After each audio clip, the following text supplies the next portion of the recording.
गुरुर्ब्रह्मा गुरुर्विष्णुर्गुरुर्देवो महेश्वरः गुरुसाक्षात् परं ब्रह्म तस्मै श्री गुरवे नमः।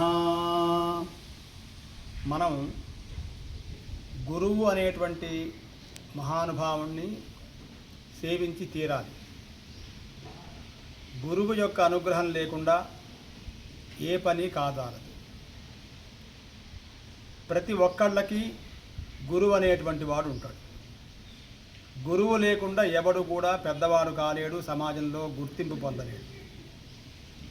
కాబట్టి దేవుడు ఉన్నాడా లేడా అనేది తర్వాత గురువు అనేటువంటి వాడు సాక్షాత్తుగా భగవత్ స్వరూపుడే. దేవుణ్ణి అర్చించినా అర్చించకపోయినప్పటికీ కూడా ఏమి దేవుడు దుఃఖపడ్డట. ఎవరైతే గురువు ద్వారా అభ్యాసాన్ని పొంది జ్ఞానాన్ని పొంది గురువుని సేవించకుండా ఉంటాడో వాడికంటే అతి పాతాత్మకుడైనటువంటి వాడు ఇంకొకడు లేడు. అటువంటి గురువు యొక్క అనుగ్రహాన్ని పొందడం అనేది చాలా విశేషం. అయితే గురువు అనగానే మనకు పురాణాల్లో శాస్త్రాల్లో చాలా రకరకాలుగా గురువు గురించి వర్ణింపబడి ఉన్నాయి. గురుర్ బ్రహ్మ, గురుర్ విష్ణు, గురుర్దేవో మహేశ్వర, గురు సాక్షాత్ పరబ్రహ్మ అనేటువంటి అర్థాలు మనకు కనిపించినప్పటికీ కూడా గురువు అంటే బేసిక్గా అర్థం ఏమిటట అంటే మూడు మూర్తుల యొక్క స్వరూపం.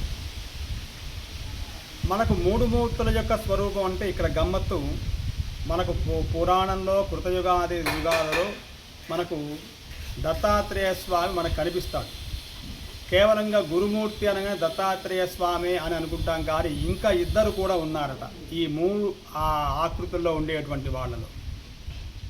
ఆయన ముందు చెప్తే హరిహర బ్రహ్మాత్మక స్వరూపమైనటువంటి హిరణ్య గర్భ స్వరూపమైనటువంటి ఆదిత్య మండలం ఏదైతే ఉందో, ఉదయం బ్రహ్మస్వరూపం మధ్యాహ్నంతు మహేశ్వరం హస్తకాలే స్వయం విష్ణు అని సూర్యనారాయణ స్వామిని కూడా మూడు మూర్తుల్లో ఉండేటువంటి గురుస్వరూపంగా భావించేటువంటి విధానం మనకు ఉంది. దీన్నే ఆదిత్యము అనేటువంటి విధానంగా మనం ఆ ఆరు ఉండేటువంటి పంచాయతనంలో ముందు ఆదిత్యం అనేటువంటిదే చాలా ప్రధానమైనటువంటిది.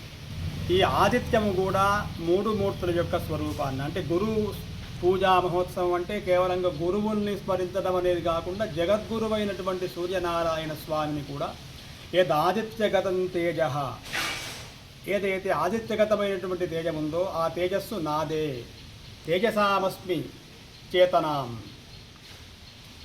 తేజస్వినామహం అనేటువంటి విధానంగా ఆ హరిహర బ్రహ్మాత్మక స్వరూపమైనటువంటి వాడు సూర్యనారాయణ స్వామి రెండవ వాడు, దత్తాత్రేయ స్వామి వారు మొదటివారు. ఇంకా మూడవ అవతారం ఎవరైతే ఉన్నారండి అంటే వ్యాసుడు.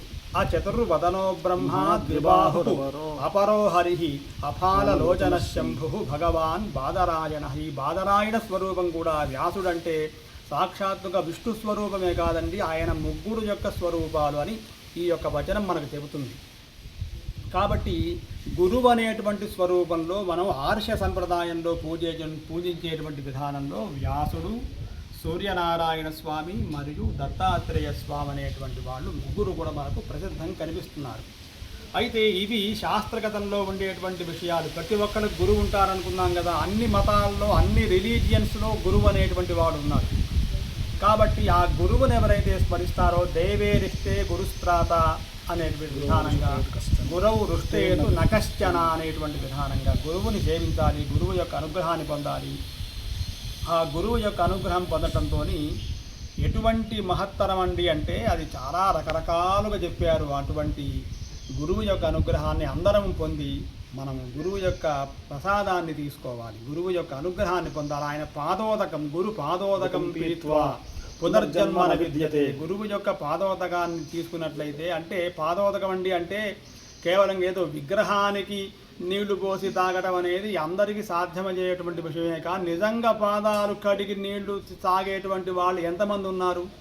వాళ్ళ ఉపదేశాన్ని పాటించడం, ఆ ఉపదేశాన్ని పాటించేటువంటి వాళ్ళు ఎంతమంది? కేవలంగా వాక్యాలు చెప్పడం ద్వారా దీనికి లాభం లేదు, ఆచరణ ద్వారా మనకు దీనికి ప్రయోజనం కలిగిస్తున్నట్టు. దీనికి గురు చరిత్ర అనేటువంటిది, దాంట్లో మనకు గురువు యొక్క తత్వాన్ని గురించి చాలా విశేషంగా మనకు ఈ యొక్క పాదోదకం తీసుకోవడం ద్వారా, గురువుని అనుగ్రహించడం ద్వారా, గురువు యొక్క వాక్యాలు పరిపాలించడం ద్వారా ఏ ఏ కామ్యాలు వాళ్ళు సిద్ధించి కేవలంగా వాక్యం చాలు, మంత్రం అవసరం లేదు. అటువంటి గురువు యొక్క అనుగ్రహాన్ని మనం ఆశీర్వచనంగా తీసుకోవాలి, గురు సేవను చేయాలి.